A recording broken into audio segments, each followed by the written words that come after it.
స్నేహం అంటే నవ్వుల్లోనే ఉంటదా, బాధలోనూ ఉంటేనే దోస్తులురా. మాది కాదు బాధనుకుంటే స్నేహం ఉండదురా.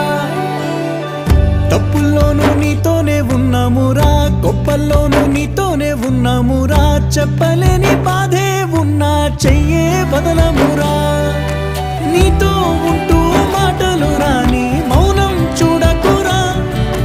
మౌనం వెనకే మాటలు కలిసిన బాధుందిరా లోపల.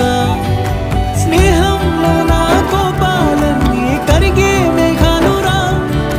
స్నేహం అంటే ఎప్పుడు ఉండే ఆకాశమే కదరా. అల్లుకున్న తీగతో కలుసుకున్న కులం. స్నేహమన్న మాటలో ముచ్చటైన ముకురం.